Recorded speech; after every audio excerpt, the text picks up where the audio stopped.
Well, August the 30th marks International Day of the Victims of Enforced Disappearances. The United Nations Secretary-General Antonio Guterres says the crime of enforced disappearances is rife across the world and is more than a human rights violation against an individual. He says enforced disappearances have frequently been used as a strategy to spread terror within the whole of society.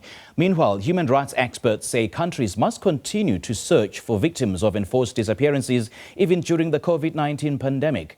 And joining us now via Skype to talk more about the victims of enforced disappearances is immigration lawyer Ashraf Essop. Mr. Essop, a very good evening to you. Thanks for joining us. Welcome to The Globe. Good evening, and thank you for the opportunity.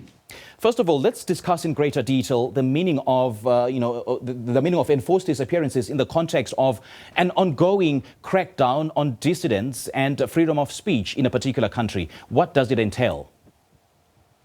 So maybe we need to take a little bit of a historical background of this day. It was only formalized on the 21st of December 2010, so it's about 10 years ago in terms of the United Nations resolution. But its history goes back to 1992, when there was a UN declaration trying to define what is, in fact, an enforced disappearance. So more recently, we've become attuned to it in the context of what we will call renditions, etc., etc.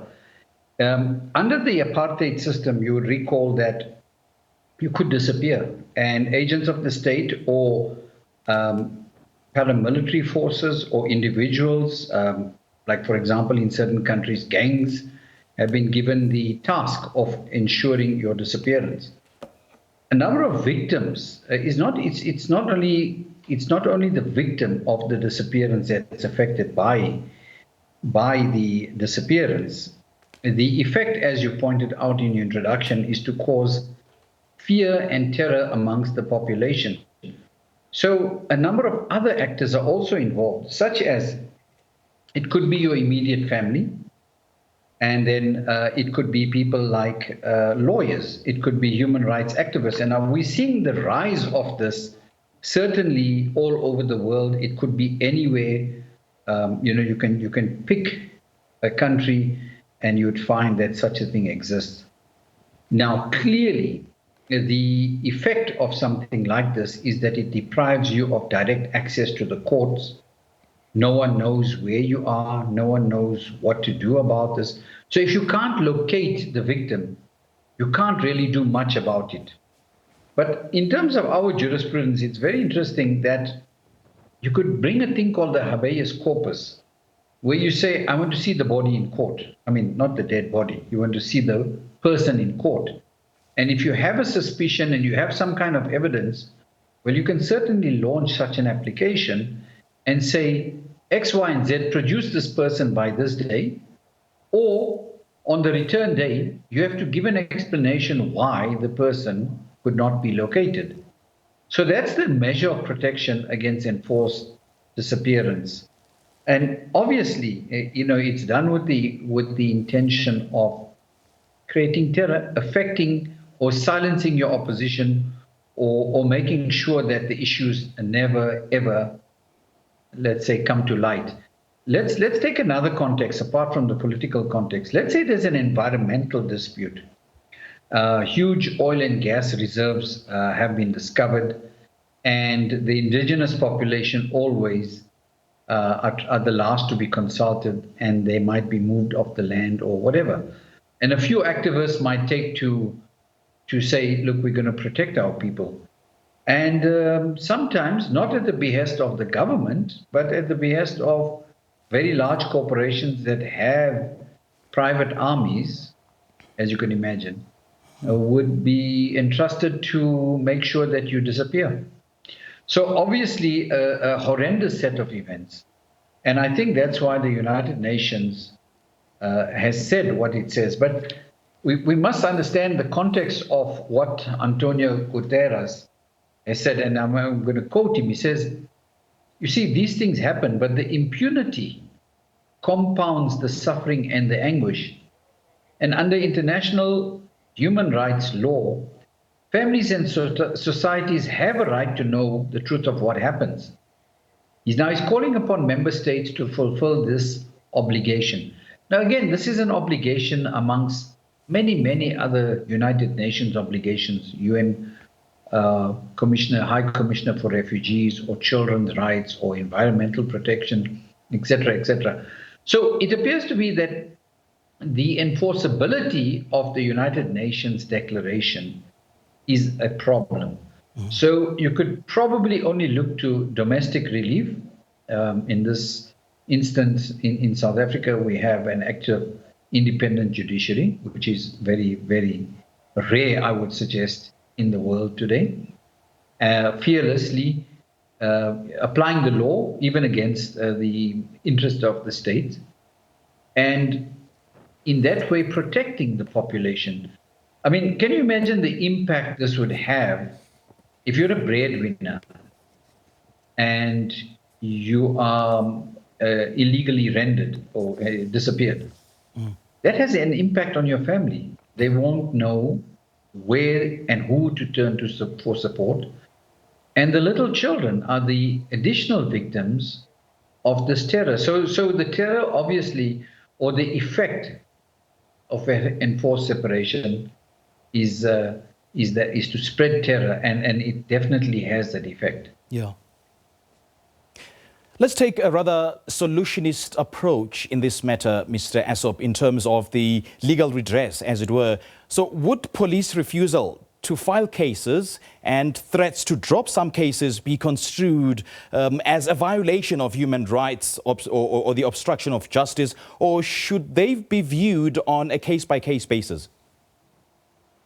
Well, look, there isn't a blanket rule, but thankfully in this country, for example, let's say you try to report a case. You see, even previously, if the person disappeared, they said you had to wait 24 hours, etc. But that's no longer the case. So it could be the person disappeared, or he could have been illegally rendered, or something could have happened to him. Obviously, here the watchdog body is IPID, and where the police is not living up to its expectation or not giving you any kind of cooperation, be it generally or on a case-by-case situation, you have a right of recourse. You can report it to IPID, and individual members will be investigated. And we have a very active police minister. So it will be advisable to try and get the police themselves involved, failing which the broader reach of society is there. You would recall that there were a number of cases in civil society movements, as well as journalists, that have very able in trying to unearth some of these, let's call them mysteries or difficulties. So societal pressure, the formal structures of government and independent watchdog bodies, and of course, once again, we have recourse to the best constitution in the world, and you can turn to the courts as a citizen to enforce your rights in the Bill of Rights. One of the provisions in the Bill of Rights is the right to freedom and security. When you are illegally or unlawfully deprived of that, that's a constitutional infringement. Without having to go to the powers that have caused that, you can go and ask for redress in a court of law. And I can't see that any judge will refuse you protection of your constitutional rights. Yeah.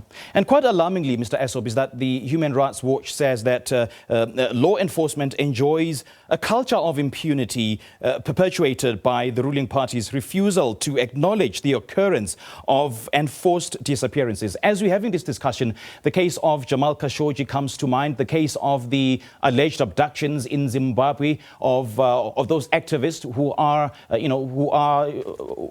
pretty much against the ruling party's mandate of cracking down on dissent in that particular country. So what does the international law say in terms of disappearances in each particular country? Should a blanket approach of international law be applied in each and every country, or should each and every country's law apply individually? So it's twofold. As you remember, we pointed out what the Secretary General says. He calls on member states to fulfill this responsibility, which is not to protect the perpetrators from immunity. Yeah. But certainly what we're finding, in terms of international law, international law itself is becoming quite effective in trying to enforce your rights.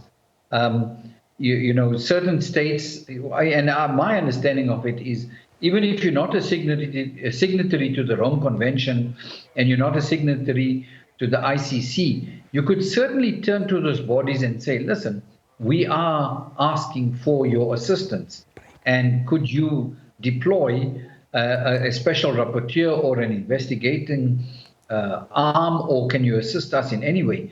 Enforced disappearances were carried out in huge numbers in South America, in Kosovo, in Bosnia, in those areas where victims up to this day have not been found.